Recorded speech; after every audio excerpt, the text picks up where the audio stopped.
12:10 en toda la República Argentina, después de la lluvia de noviembre. ¿Corresponde hablar de lluvia de marzo pensando en la relación entre la sociedad y el gobierno argentino? Bienvenida, Gila Vilker, un placer tenerte. ¿Cómo va todo? ¿Cómo te va, Barsky? Bien, ¿vos? Bien, ¿Cómo andás? feliz de estar acá. Feliz en este feriado, día más tranquilito. Excelente. O feriado puente, no sabemos muy bien qué es. Sí, es un feriado puente. Es un feriado puente, sí. Un día no laborable. Mañana, 24 de marzo, feriado nacional. Por supuesto, bueno, 50 años, ¿no? El título que estamos viendo en el grafo, a los que nos están viendo por YouTube, a los que nos escuchan por radio, les cuento: paciencia social frente a los problemas económicos. Podemos hablar de paciencia económica en términos de cuánto tiempo más estoy dispuesto a esperar para que el salario, ingreso o jubilación mejore, querida Gila. Bueno, eso es un poco lo que quisimos medir en nuestro último estudio, que es, bueno, viste esta pregunta que siempre está presente, que es ¿cuánto se aguanta? ¿Cuánto se aguanta la malaria? ¿Cuánto se aguanta el malestar? ¿O cuánto se aguanta la escena? Hay un acuerdo entre los argentinos de que la situación económica es mala, por eso la pregunta tiene razón de ser, y lo que encontramos es algo que a nosotros nos sorprendió, que es la baja paciencia, la baja tolerancia o sea, yo te diría, la demanda inminente que se yergue sobre el gobierno. ¿Te muestro números? Dale, sí. Bueno, mira, ya no puedo esperar más, 59%. Puedo esperar apenas unos meses, 9,4, 10. Entre los dos estás hablando de casi 7 de cada 10 argentinos que, bueno, que empiezan a exigir, ¿no? Digamos, o sea, porque el repliegue de la paciencia se traduce en una demanda al gobierno. Yo te diría que hay ahí algo de ida y vuelta, ¿no? Cuanto menos paciencia, el gobierno tiene menos tela hacia adelante, ¿no? Digamos, si pensás el tiempo como un género, bueno, tiene cada vez menos por delante para poder actuar. Esto es un relevamiento de la consultora 3.0. Son 1.350 casos. Nacionales. Nacional, marzo de 2026, 59 ya no más, 9,4 unos pocos meses, 6,9 hasta fin de año. Hay un 14,6 que dice hasta el final del mandato de Milei. Y esto tiene que ver con lo estrictamente económico. ¿Se puede cruzar esto en términos de adhesión al gobierno? Bueno, creo que ahí es donde aparece algo también interesante, que es que empezás a ver que los propios votantes del gobierno, también, ahí está la plaquita, los que nos están viendo y lo pueden ver, que los propios votantes del gobierno o los votantes de Patricia Bullrich en las generales, también están, yo te diría, en esa zona de fuerte impaciencia social. Ahí, yo te diría, 3 de cada 10 votantes de Milei. ¿Te acordás que Milei sacó 30 puntos? O sea, 3 de cada 10, estamos hablando de más o menos 10% de la sociedad votantes de Milei y el 36% de los votantes de Patricia Bullrich. Bueno, y por supuesto casi la totalidad de los votantes de Sergio Massa, 9 de cada 10 prácticamente. Entonces tenés ahí, lo que vos ves ahí es que la impaciencia alcanza... Por supuesto tiene un comportamiento diferencial según votante. Claro. ¿No? O sea, son más impacientes, por supuesto, el votante del opositor que el votante del oficialismo. Pero lo que empieza a pasar es que en el votante del oficialismo empieza a correr el reloj. O sea, son los propios votantes de Milei los que lo empiezan a mirar y a decirle TikTok, corre el tiempo, dale, apurate, ayúdame a resolver esto porque no aguanto más. Claro, vos tenés dentro de este panorama, en amarillo a los que nos siguen por YouTube, los votantes de Patricia Bullrich, y uno, digamos, sugiere que quizás en la general, en el promedio, el votante de Patricia Bullrich tiene un poder adquisitivo un poquito más alto, incluso del propio votante de Milei. Absolutamente, y ¿sabés dónde lo ves? Lo ves en el tiempo y la paciencia que están dispuestos a tener. De hecho, tienen una disposición anímica a la espera más grande los votantes de Bullrich que los de Milei. Yo creo que esto lo explican dos cosas. Un poco el poder adquisitivo y otro poco la edad. La juventud es más impaciente, el voto de Milei está más dominado por las juventudes. El voto de Patricia Bullrich era un voto de gente más grande. Y bueno, hay otra relación con el tiempo, ¿no? Aunque suene contradictorio o contraintuitivo, ¿no? Digamos, hay otra relación con el tiempo. En general los jóvenes tienden a tener niveles de impaciencia más altos. Más altos. Y por supuesto también poder adquisitivo. Sí. O sea, tenés espalda, no tenés espalda. Podés aguantar, no podés aguantar. ¿Eso quiere decir que, poner, si Milei se presentara hoy, esa gente no lo vota? Bueno, no es tan automático. O sea, esta pregunta no es una pregunta de voto, es una pregunta que tiene que ver con La situación económica. Con la situación económica y la paciencia. Yo creo que ahí hay que empezar a tejer y mirar. Paciencia por un lado, confianza por el otro, ¿no? Digamos, el gobierno tenía hasta hace muy poco yo diría un par de activos o, bueno, capital para exhibir. Uno, el capital transparencia, entró en duda. No digo que se quebró, no digo que se quebró íntegramente, pero entró en duda. No, y viene de ganar la elección de mitad de mandato de manera contundente. Absolutamente. O sea, Sí. Y fue en octubre, no fue en mayo del año pasado. Hace un poquito. Menos de 6 meses. Sí, bueno, también acordate que fue una elección que venía, o sea, fue una elección que fue una respuesta también a la de septiembre, sí, de la sí, provincia sí. de Buenos Aires. Absolutamente. O sea, sí, cuando uno empezaba a buscar y tratar de el entender que riesgo había Cuca aglutinó. y aglutinó, y lo que vos ves ahí es que ahí había 2 de cada 3 de los votantes de Milei de octubre, de ahora, del 25, de medio término, eran votantes muy por lo que está haciendo Milei. O sea, eran de Milei. Claro. Y 1 de cada 3 eran votantes que acompañaron a Milei bajo la lógica antes que lo conocido, antes que lo anterior, antes que el riesgo Cuca, Milei. Con otro sistema de votación también respecto de lo que había sido la elección en provincia de Buenos Aires. Sí, absolutamente. Eso también supongo que debe jugar. Pero yo creo que lo que más juega sobre todo en una elección es la disposición anímica. Es cómo llega a la cabeza del elector. Me gustó lo que vamos a ver ahora, y yo les voy a contar a los que se están escuchando por radio, el concepto de umbral de tolerancia hacia la situación económica.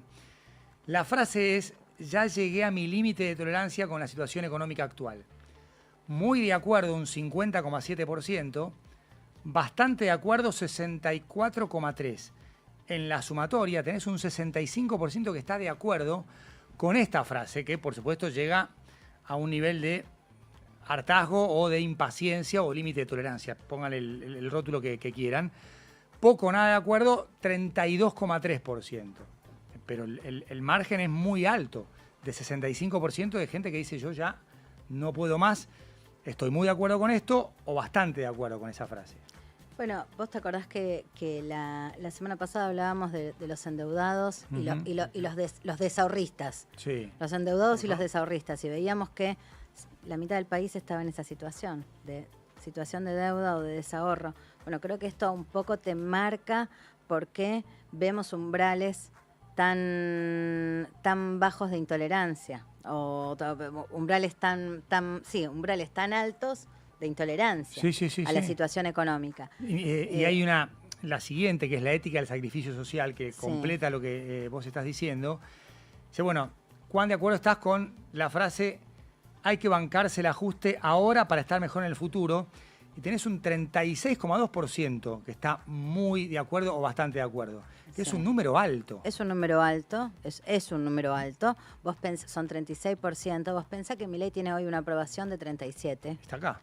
Está ahí. Está acá. Está ahí. Es gente que todavía confía, cree que vale la pena, cree que hay una situación. Lo que pasa es que, es un número que ya empieza a ser, o sea, tenés casi 2 por 1 que dicen que no. Y el gobierno de Milei venía siendo un gobierno de miti-miti. Media Argentina diciendo que sí, media Argentina diciendo que no. Esta escena cambió, la relación de fuerzas cambió, y yo creo que esto además va de la mano de otra cosa que no te traje hoy, pero por ahí lo podemos ver la próxima, que tiene que ver con los sentimientos que hoy están dominando a los argentinos. El sentimiento más importante, el sentimiento más fuerte que hoy está en escena es bronca. Y yo te digo, a mí es bronca, no es tristeza, es bronca, no es indiferencia, es bronca, no es miedo, es bronca, no es esperanza, es bronca, no, es enojo. Que a su vez es lo que motorizó, ¿no?, a Milei en su momento. ¿Qué es lo que motorizó el voto de Milei? Pero que en términos de política es un sentimiento complicado, porque es un sentimiento muy, yo diría, muy extrovertido, expansivo, contagioso. No, digamos, el miedo es para adentro, el miedo, la tristeza son sentimientos para adentro, introvertidos, con poco contagio, de padecimiento individual. La bronca es contagiosa, es un reguero.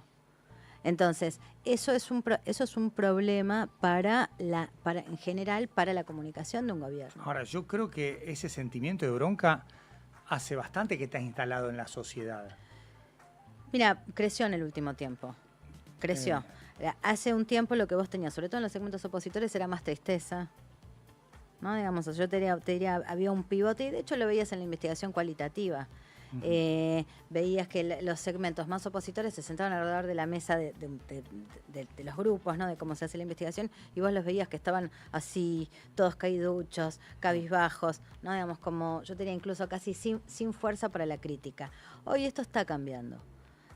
Porque también para que venga la crítica, la bronca, tiene que haber permeabilidad a eso. Bueno, esa escena es la que se le está dando hoy al gobierno, y por eso es que es difícil pensar cómo revierte. Hasta ahora lo que nosotros venimos viendo es un gobierno que cae y recupera. Es elástico, o ha sido elástico. Cae y recupera. Cae y recupera. ¿En cuánto tiempo? Bueno, cada vez le lleva más tiempo. Mira. O sea, cae rápido, sí. Recupera rápido. La primera vez sí. La segunda vez tardó un poco más. La tercera tardó un poco más. Y nunca alcanza los valores totales del ciclo anterior. Pero es un gobierno que ha mostrado elasticidad hasta ahora. Ha mostrado elasticidad. Y por último, esta sí ya se cruza con la evaluación del gobierno. ¿Cuán de acuerdo está con la siguiente frase? Todavía es pronto para juzgar los resultados del gobierno. Y hay un número 35% casi, que está entre muy y bastante de acuerdo. Volvemos a la anterior, que acá, digamos, en estos porcentajes, el 36 que dice hay que bancarse el ajuste ahora para estar mejor en el futuro, que está muy o bastante de acuerdo.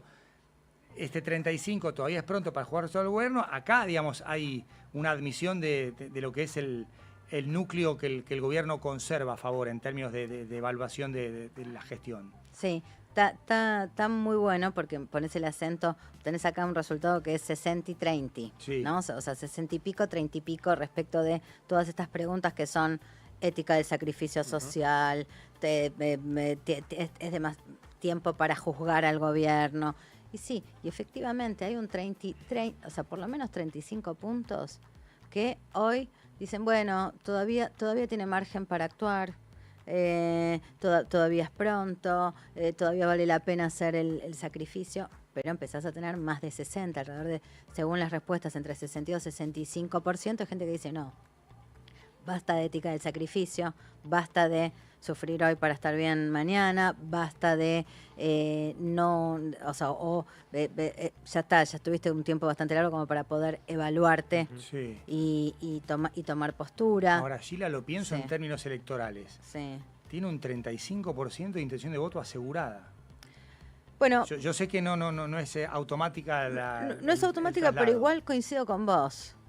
O sea, aunque no es automática, en este gobierno, claro, y viendo el comportamiento electoral, coincido con vos en que hoy tiene grandes chances de convertir la valoración de gestión en voto. Sí, y después, si hay 2 o 3 situaciones que van llevando un voto más estratégico, pensando en una elección presidencial donde con el 40 más 10 o con el 45% ganás, en este caso sería reelección para Milei, y estamos hablando de una situación desde el punto de vista económico complicada, con el factor Adorni, con otras cosas que también influyen en la evaluación de gobierno, pero es un 35% muy sólido con el que el gobierno cuenta. Todavía es sólido. Sí.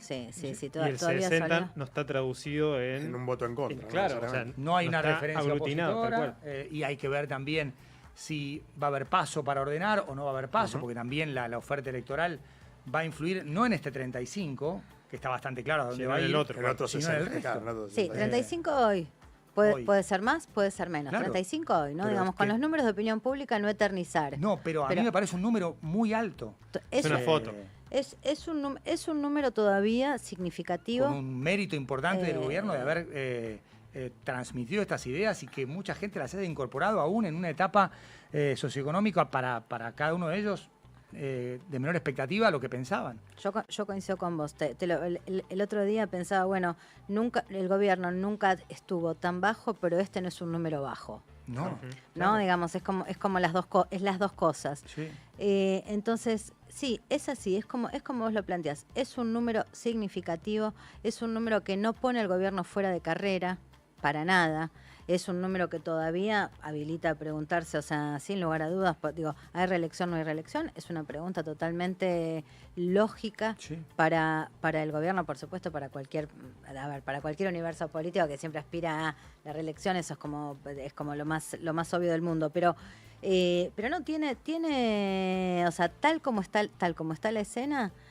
No es que el futuro al gobierno lo tiene totalmente vedado, y esto en el medio de una situación donde yo te decía recién, perdió o entra en dudas la transparencia, que era uno de los grandes capitales, el otro capital era la confianza, también entró en duda, también entró en crisis, y la estabilidad, que yo creo, la estabilidad o control de la inflación, que hay que mirarla de cerca, hay que mirarla de cerca porque,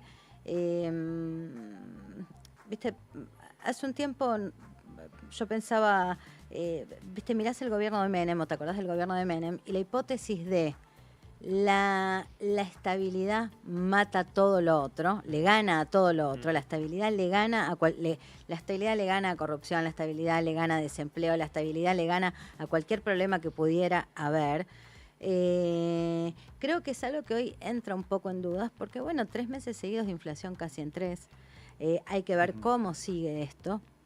Pero si el gobierno logra mantener la estabilidad, que es un hipervalor, es un gran valor para los argentinos, bueno, estos números que estamos hablando, que son los más bajos que tuvo hasta ahora, pero que no son para nada bajos, Claro. bueno, son le dan aire. Querida Sheila, un placer, como cada lunes, tenerte acá en el programa. Un placer acompañarlos. Sheila Bilker, directora de la consultora 3.0, con su clásica mirada de lunes respecto de